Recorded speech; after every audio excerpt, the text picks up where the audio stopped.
Hi, everybody. Sorry. We are live right now. Let me set here. I was got to do setting here. Anyway, welcome to our first show here, IOPPS Indigipreneur show. As you can see on the bottom here, we are going to be discussing, our discussions are all going to be about Indigenous business and entrepreneurship. So my name is Nathan. I'm the owner of IOPPS.ca here. It's an Indigenous job portal. And I'm going to be one of your hosts. And to my left here, we have my brother from another mother, Mr. Gene Olette. Welcome, brother. Hi. Yeah, you didn't miss the show, Sharon. We're just on Indian time today. A little behind the ball here, but Gino had some... Gino had some traffic problems, so who came up with the good name? My other co-host and my other show did. Crystal Potts, so big shout out to her. I really like it, man. And IOPPS and Indigipreneur really rolls off the, yeah. Colin says hello. Some good stuff. Can you see those, bro? Pepeeksies.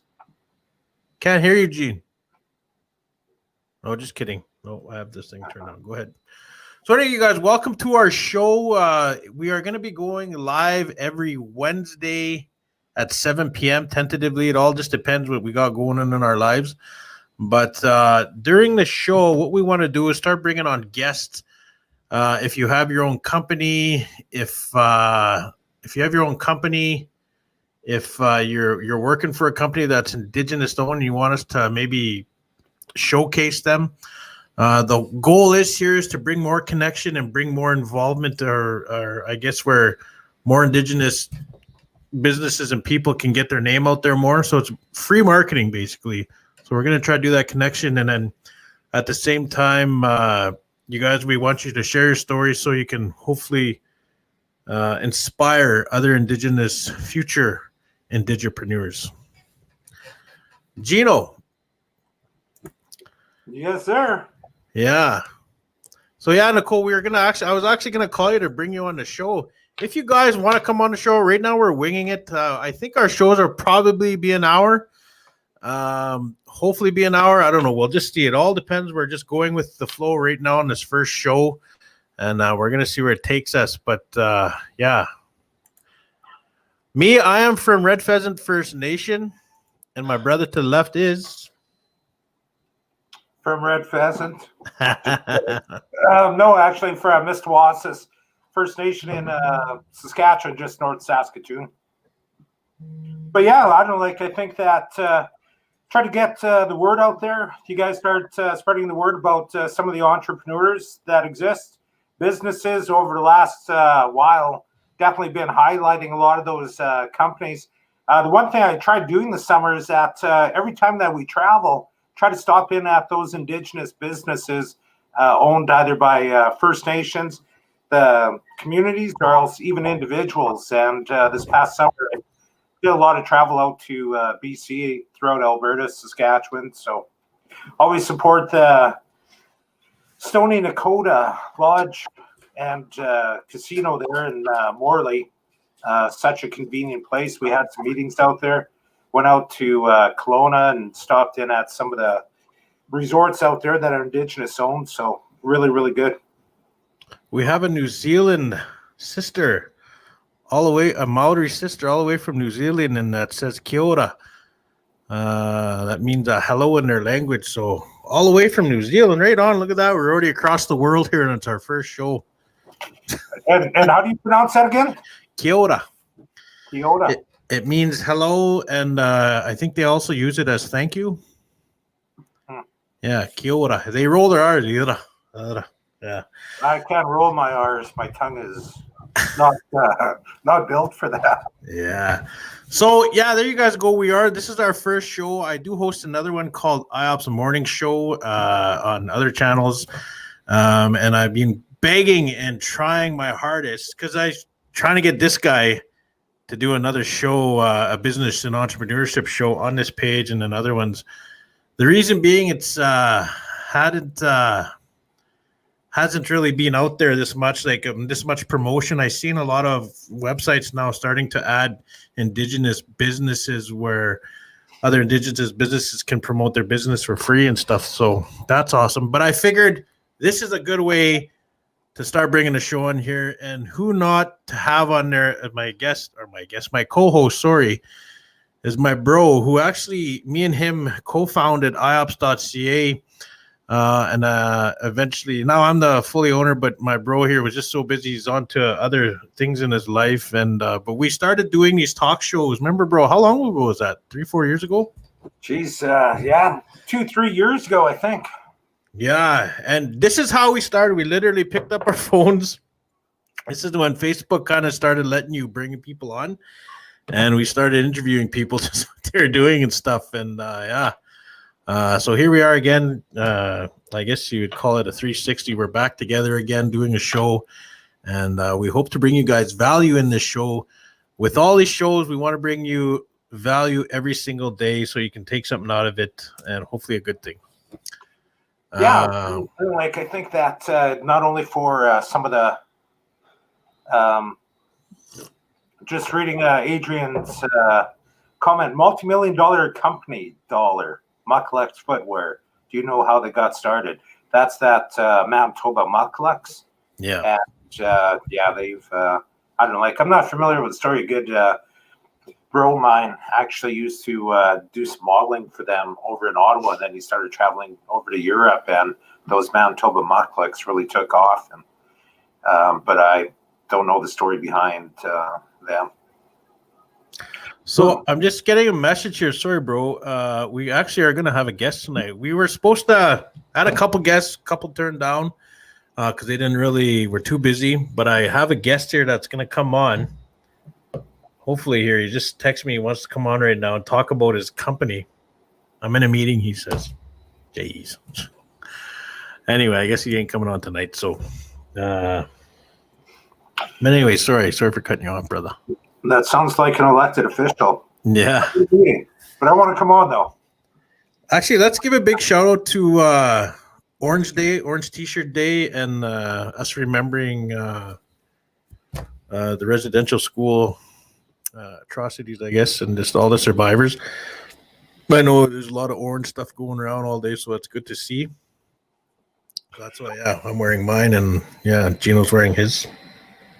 Orange. So Gino, what else? Well, let's chit chat about some of the stuff that's happening, let's say, in the province of Saskatchewan. I don't know, I know that when we look at different regions, both Nathan and I are originally from Saskatchewan. Nathan still lives there. I still live there. And definitely a good place to live, lots of opportunities. One of the more pressing things when we start looking at economic development, and this has been kind of coming to the forefront, is the 1930 Natural Resource Transfer Agreement. It was, for those that might not be aware, that the NRTA, the federal government, assumed when they signed treaties with the First Nations, especially the number of treaties from 1 to 11 in Manitoba, Saskatchewan, Alberta, that they inherited the rights of the mineral rights. And there's been affidavits signed off by some of our old people and our elders that indicated it was only supposed to be a depth of a plow. When you start looking at the mineral rights that are subsurface, within Treaty 6, there is an economist out of the University of Alberta. They did a study, and they put a value of $6 trillion of mineral resources that exist within Treaty 6 alone. Wow. When you start looking at $6 trillion with a T? Yeah. Wow. And when you start thinking about the oil, the gas, agriculture, forestry, diamonds, rare earth metals, the whole 9 yards, then it won't take too long to come up with that $6 trillion. And I think that there's a lot of things that we don't take in consideration when we could put a valuation on it. And that's something that he started doing. And I know that Caroline Hilton has her Indiginomics, and she's been garnering a lot of attention throughout the entire country. And actually, I think she's gone international as well. and she's based out of British Columbia, and she's doing some really good stuff. And what they're trying to do is how we could stimulate a $1 billion Indigenous economy. And that's something I think that we should all take very seriously, because when you look at the communities, most of our communities have the typical gas stations, and that's about it. Pop and chips, cigarettes, and that's it. It's the typical all the time, man. It seems, and then big shout out to the ones that make it successful with the gas stations. But man, we're so much better than that. It's like everyone follows status quo, right? And there's so how do you go above and beyond that? So instead of just having gas station, we all need that. We definitely need that. But I don't know, like, how come we don't have a fresh produce place? Some place where we could get meat, even if it's wild meat, moose meat, deer meat, or fish. I don't know, like, we have a lot of hunters that go out there and they give it to a lot of the elders, which is good, single parents. But could we look at a market for some of that meat, our products that they might grow in your garden? You think about how many potatoes that you guys go through, Nathan, whether it's at the school or else your own personal. Well, even at the school in general, you know, you got an average, like most reserves got an average of 130 to 150 kids and more. And each one of those schools usually try to offer a hot lunch program, right? So someone's going to be paying for the food. Well, why don't they grow it locally? All of our First Nations, we have so much land.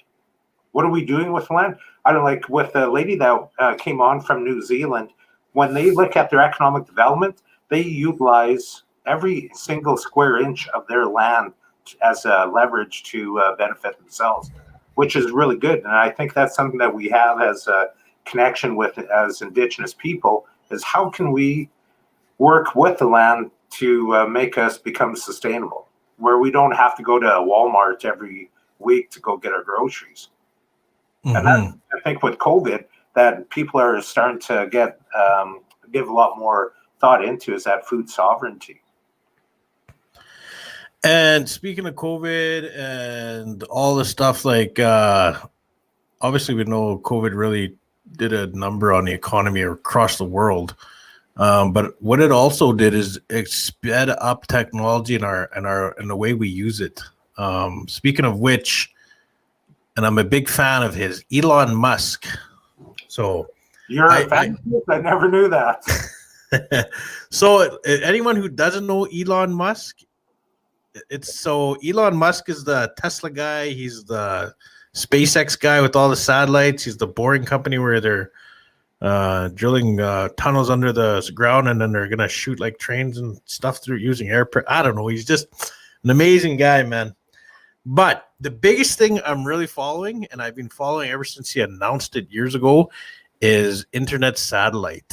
He's already got it going on, and everyone might remember there's the big, you know, the media blitz there when all those satellites went around. People were thinking, it was back in springtime, and everybody was swearing that they were UFOs. Yeah, the Earth was getting invaded. Yeah, so basically what that's going to do is going to change the landscape of how Indigenous people do business, because from this guy, I've actually read an article today that was used by the Washington Fire Department.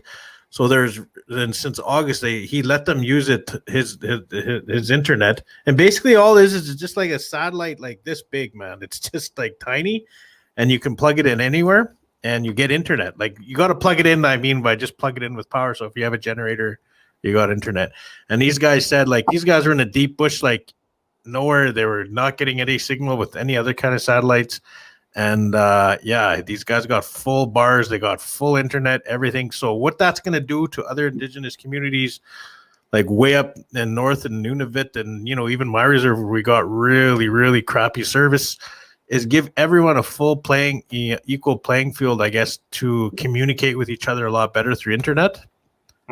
And that's going to bring so much more business to people, because there's so many people, Indigenous people, that are trying to do their companies online, like whether it be beading, sewing, doing some kind of trade or something, right? That they need to be connected to the world, but they can't because their service is too bad. Now it's going to be all over. And that's what I mean. It's going to bring so much more economic development within each community. Yeah, it was, I don't know, like, weren't they supposed to be launching that next month? They launched, no, yesterday they had to cancel one because the clouds or something. I don't know. But they launched, like he launched it. Right now there's like over 700 satellites in the sky of his. And he wants to put up like 35 to 40,000. I don't know why, but he basically needs like 1,000 to start charging people. Yeah, it's a multi-billion-dollar business, but he's the only one really doing it right now. Do you know what's interesting? And I don't like take this to somebody that's a little more aware of treaty rights. Is that treaty rights extends into the space as well? And when you start thinking about treaty rights goes into space, so we can claim space or what? Well, that's kind of where I'm going with this. Is that we have subsurface, as I mentioned earlier, but why wouldn't it go up as well? So when we start looking at cell towers, satellites, and that, I don't know, like, is there some way that we could benefit off that? Benefit off? I've never actually heard of that. That's a good question. I don't know. Because I don't like they go over First Nations. When you look at all the jets and all that, and those people that believe in conspiracies and sprays coming off the jets, and we're gonna stay off the conspiracy theories in this show. I'm just saying that I don't like there are those people, right? And also when you start thinking about what goes over our communities, Coal Lake First Nation with air base right there, how much pollution do they get? And also, what happens if there was ever a crash? Like, how would they ever be able to be compensated? And I don't know, like, I think that there should almost be a user fee by going over a First Nation. Don't know. I don't know, bro. That's like far out question. With startup costs, where would one ask in Saskatchewan if a business plan is made? I have a friend. She's actually the director. Community Futures. I actually want to bring it. I wanted to bring her on the show, and they have an Indigenous program, I believe, because my cousin actually went through it, and he started his Jared. He started his construction business through it, and I don't. But they got he got a $4,000 grant, $2,000 up front, or think, and then $2,000 or upon finishing, I think, something like that. But what startup costs? Yeah, that's where you want to go as Community Futures, and everything is free there. They do everything for free. So, I don't know, like, I'm not sure if the guy, what was the guy's name? Who this guy here? Yeah, Adrian. I'm not sure if you're First Nation or Métis in that, but if you're First Nation, Saskatchewan Indian Equity Foundation would be a really good resource as well. And for the Métis entrepreneurs and that, Clarence Campo Development Fund. And typically what they do is cover up to 75% of your business plan. And your business plan is kind of the first step to launching any type of business and that. So you need a business plan. You got to do your homework, go crunch some numbers, find out who your competition is, where they're situated, what gives you an advantage, what makes you think that your company even has a chance. And the more the homework that you do, the better you're going to be prepared for your business plan. And as Nathan mentioned, is that typically for a business plan through Saskatchewan Indian Equity Foundation, even Clarence Campo Development Fund, they provide up to $5,000 towards your business plan.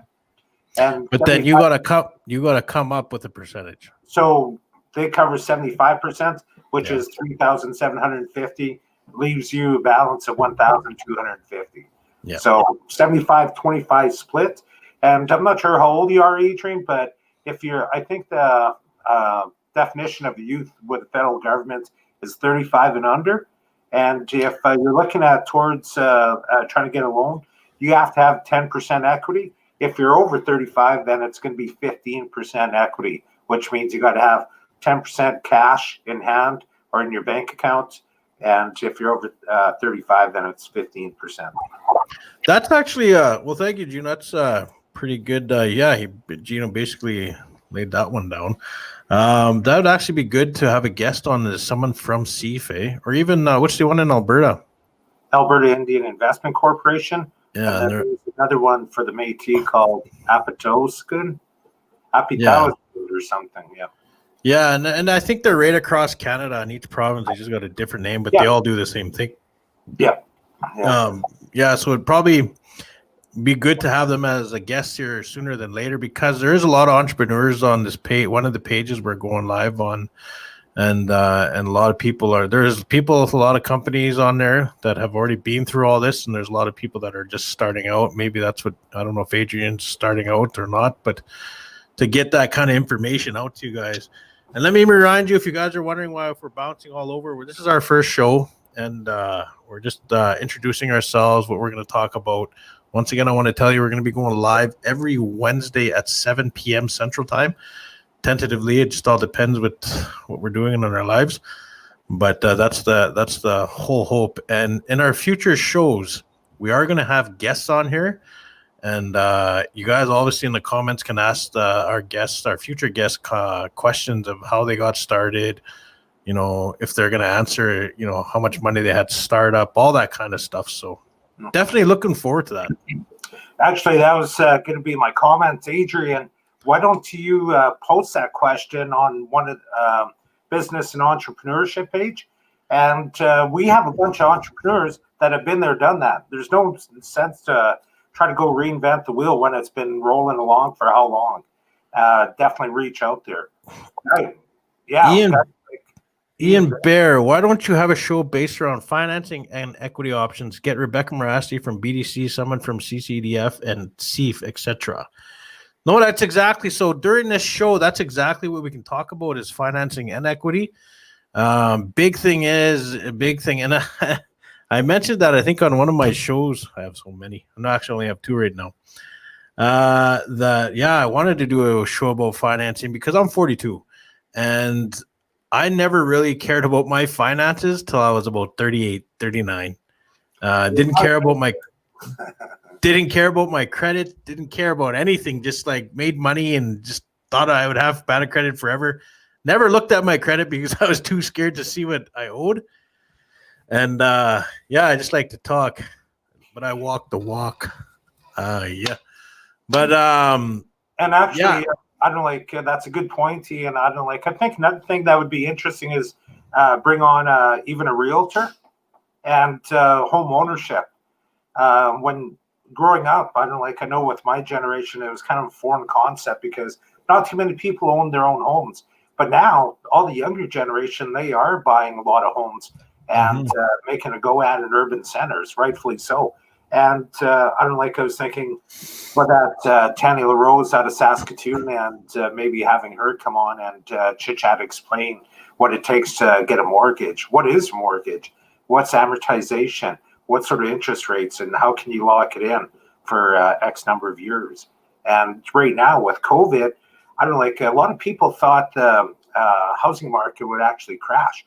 The housing markets have been breaking records for the last 4 or 5 months. People are buying homes. So I don't know if they're not spending all their disposable income and they're just banking it. And all of a sudden they realize that, hey, we got enough for a down payment and go buy a house. And the thing is that, I know that when you start looking at buying a house is that nothing lasts forever. You go and buy a house. It doesn't mean that you're going to be there for the next 50 years. Be there for 5-10 years until you get enough equity to roll into something bigger that's going to be a little more permanent.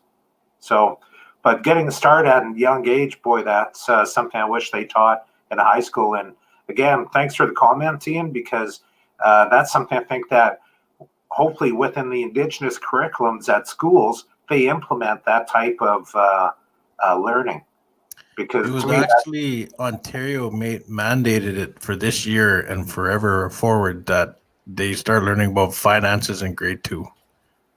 Unbelievable, because which is good. Yeah, when you look at, in all honesty, there's still some individuals, adults, that don't even have bank accounts. Yeah.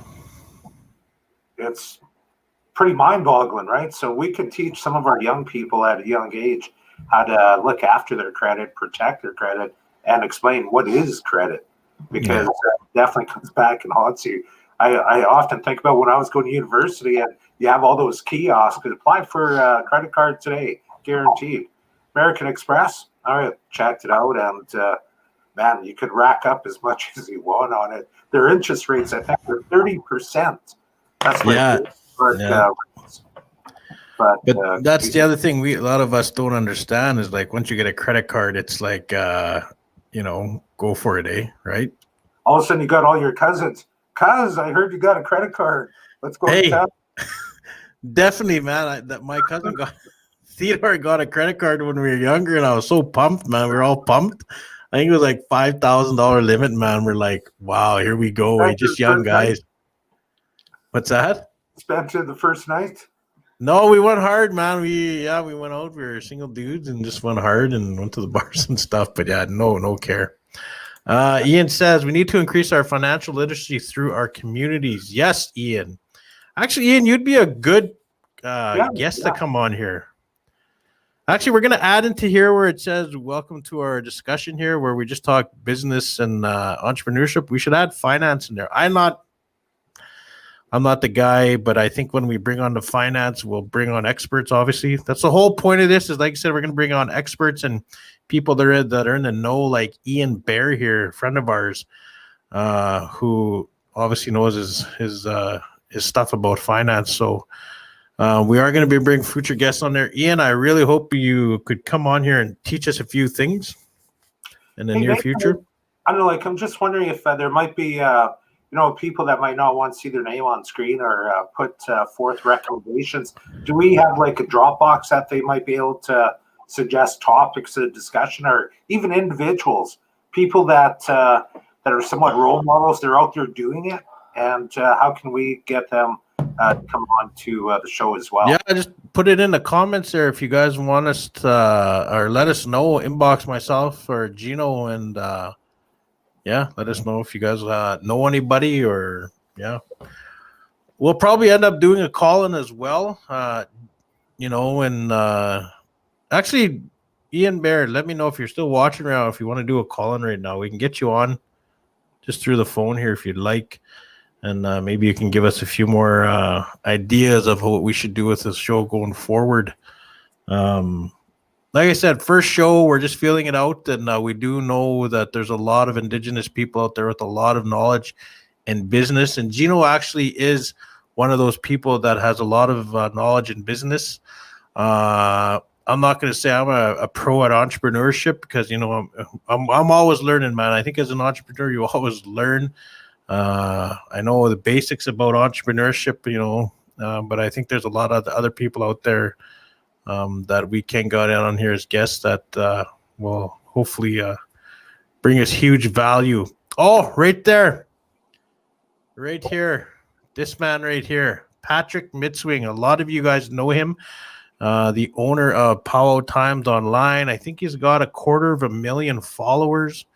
But Patrick's been on his own for as long as I can remember, and been doing the game of entrepreneurship, like I said, as long as I can remember, and being very successful. He just opened up a museum exhibit with his wife in Red Deer. So that'd be nice to.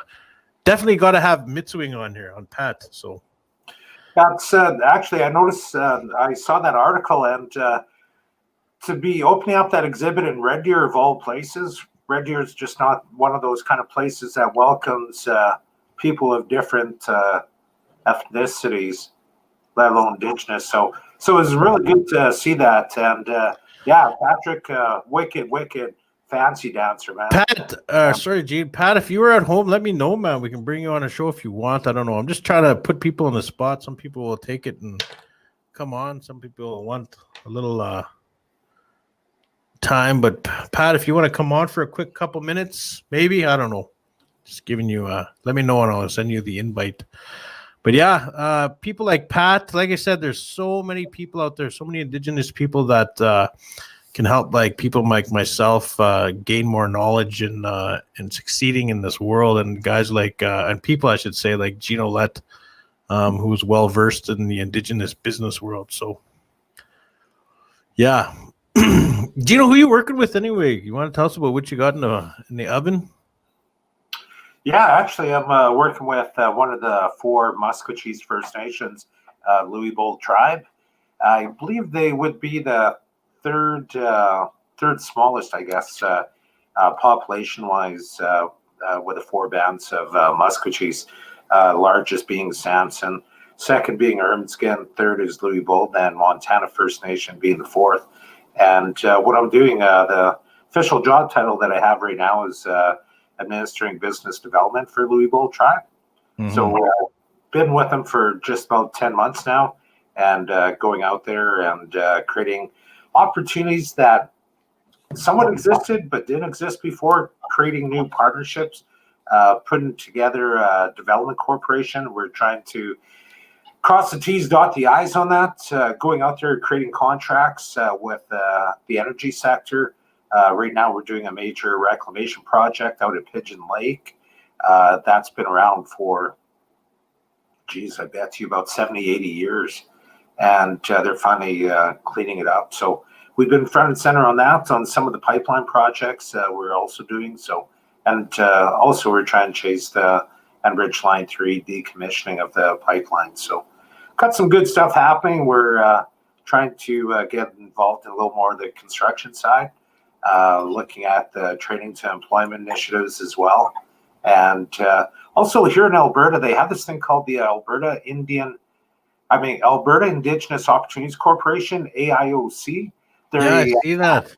Their first announcement was 2 weeks ago with 6 First Nations, Kahiwin, Goodfish, Paul Band, Alexis, Ochise, and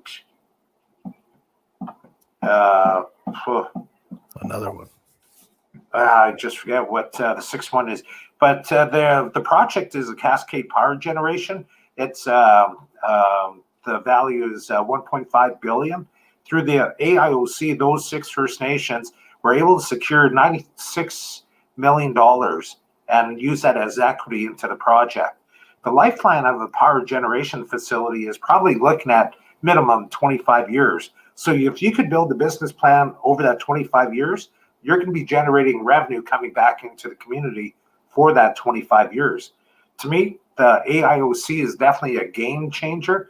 You're not going to see the benefits today or tomorrow, but next year and the years after, man, you're going to see some First Nations with their own source revenue absolutely break some of those barriers. Because we all know when it comes to the First Nations communities, we never get enough funding anyway from the federal or provincial governments. It's never enough. We're always struggling. We're always trying to turn 10 cents into 10,000, and it's impossible. But when you start having your own source revenue, then all of a sudden you have the option to do whatever you want. And I'm not saying that we're going to relinquish the fiduciary responsibility the federal government has to us as First Nations people within the treaties. But we need them to always be there, but allow us to go out and find out who it is that we are. And I think that's why I'm so involved in the economic development, the entrepreneurship, because we need our young people to rise up. And if once they start rising, they have their own companies, they wrap their heads around this business acumen and what it takes to start a business, then wow, let's start going after things that our communities never did. Instead of just gas stations and convenience stores, those are staples in our community. Let's go and set up an electrical company. Let's go set up a plumbing company. Let's go set up a windows company. Who can make furniture? For anybody that's ever been to a Hutterite colony, they're 100% self-sustainable. And I've always said that we as First Nations, we could learn something from those Hutterites. Man, it's not one for all, it's all for one. And to me, I think that just giving you a clap. No, you're spot on, man, with that Hutterite analysis and them, how we could actually learn so much from them, man. And the thing is that I went out to the one by Onion Lake and Frog Lake called Fort Pitt, and I was talking with them, and there's about 140 168 members of that colony. And I asked them, I said, so what do you guys do? Well, everybody has a job. I said, all right, what kind of jobs? And they said, well, and they had the shop, and it must have been about 250 feet long. And there's like little kiosk businesses, like a strip mall. And each one, that's where they do the printing. Actually, you know what? This picture up here of me and my Palo regalia, I took this picture over to them, and they put it on canvas. And they make bunny hugs, T-shirts. This other shop did all the tire repairs. Another shop did all the mechanical repairs. They also had bakery in there. They had the butcher mart. They had everything. And to me, I was like, wow, how come we don't have that sort of stuff when we have populations of 2,000, 3,000, 5,000, 10,000 people in one community? To me, it's beyond me. So that's where I really hope that the younger people start wrapping their heads around this Indigenous entrepreneurship, because it is absolutely exciting. Shayana Bonu, I'd say Bono. Bono. French. I'm so excited for my mother Trudy showing me about your new radio show. I can't wait to be a part of it, coming from Calgary. Well, thank you. Yeah, it's Gino was just spitting some words of wisdom there, and it's basically we're here to hopefully open some doors for you, for people, bring in some exciting guests. And like I said, I want to keep reiterating that word, bringing our value. We want to bring value to you guys for each show, and just go from there. Like I said, right now it's our first show, and we're just kind of greasing the wheels a little bit here and introducing ourselves like that. So, hey, Nathan, please don't ever use that term again, greasing the wheels, because in business, that's the last thing that you ever want to hear anybody ever do, is greasing them wheels. Why is that? Just context, and greasing means that someone's getting paid to do something. Yeah. Yeah. So we're greasing the show. Yeah. But I don't like, so that with that Alberta Indigenous Opportunities Corporation, I don't like the projects. I don't like, for anybody that's out there in the community right now, the only mandate prerequisite that's required is that you have one Alberta First Nation included in the project. The project doesn't even have to be in Alberta. It could be in Saskatchewan, could be in BC, territories, could be in PEI, could be anywhere in the country. And as long as you have one Alberta First Nation included, then you could access some of that AIOC. And essentially, it's creating a business plan. And if you could take that business plan to a bank, and the bank says, you know what, yes, we're going to offer you financing, then that's when AIOC comes in and says, what we'll offer is government-backed loan. And of course, you build the business case, 20, 25 years, and I don't know, you access some of that money and away you go. When you start looking at some of the renewable energy projects, whether it's solar power or turbines or geothermal, anything like that, then that's where you want to tap into. I was at a function yesterday with a Natural Law Energy, and First Nations Power Authority CEO Guy Lonechild was there, and had a good little chit chat with him. But looking at renewable energy projects throughout the entire country, and how that trend is taking place. But right now, the biggest dilemma that we have as Indigenous communities is access to capital. Really, really tough, because we don't have that own source revenue. When a lot of the First Nations that I know of, they're tapping into that First Nations Financial Authority. Yeah. It's another game changer. Unbelievable. Ernie Daniels, CEO of FNFA, really, really doing some really good work out there. But it's also a lot of other Indigenous entities are starting to rise up, and they're offering different types of funding and financing of options, something that never existed 5 years ago, 10 years ago, 20 years ago. And when you start looking at all the opportunities that we have as Indigenous people, when you start looking at supply chain procurement, there's here in Alberta, and I think in some of the other provinces, I'm not sure about Saskatchewan, is that you have to have Indigenous inclusion. Indigenous inclusion means that if you're going to go and build something, there better be an Indigenous community or maybe an Indigenous company that's involved. The old boys club is a thing of the past. It's going by way of the dodo bird, and their future doesn't look bright. When you look at a lot of the major projects throughout the entire country, if they have no Indigenous inclusion, chances are they've probably worked themselves right out of a job, and they're no longer competitive. So when you start thinking about the advantages, the pros and cons as to setting up as an individual or trying to get something at a community-based level, it's something that you might want to consider. Yeah.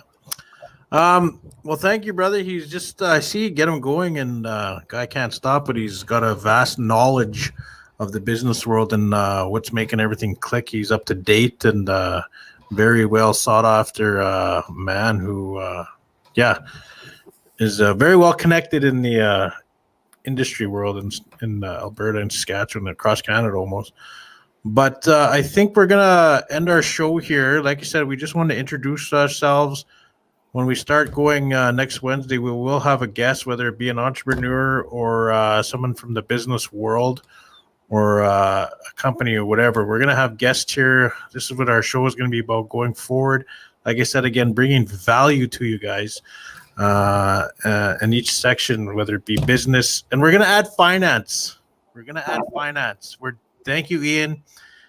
So right, we are. So right there it says Indigenous Business and Finance and Entrepreneurship, because finance it's key. It's key in making all of this work. You have to understand finances to make business and entrepreneurship work. Without finance knowledge, yeah.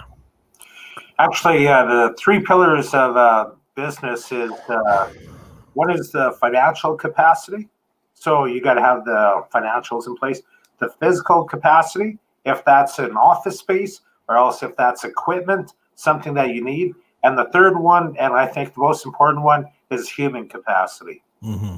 Making sure that you have the acumen, the understanding as to the intricacies of running a business. And then, I think that just because we're Indigenous doesn't mean that everybody's exempt from taxes. And how do you wrap your head around paying taxes? What taxes do you pay? What taxes you don't pay? When do you have to submit? When do you have to file? And if you're dealing 100% First Nations land, 100% tax exempt. Depends if you have a corporation or else a limited partnership, then you may be taxed. Then when you file, you could get some of that back. Pretty complicated, and looking at bookkeeping, right? So having those types of resources coming in. A good accountant. Yeah. With that, we're going to shut her down. We will see you guys next Wednesday at 7 p.m. Like I said, that hour is always tentative. It all depends what's going on, but we are going to try for sure every Wednesday in the evening. And with that, we will see you guys next week. That's me signing off. Gino, any final words? I was going to say the reason why we chose Wednesdays is that the bingo is not playing TV bingo on Wednesday nights. So.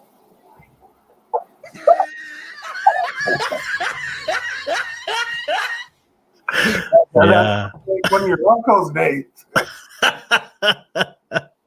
I think we all got one of those uncles. So. Yeah. But with that, you guys, we will see you next Wednesday with a future guest. Take care. Okay, sounds good. Have a good night. And if you guys have any recommendations, topics, inbox or send them to, we got a message box anyway, right? So yep, you should be able to send them there. Okay, sounds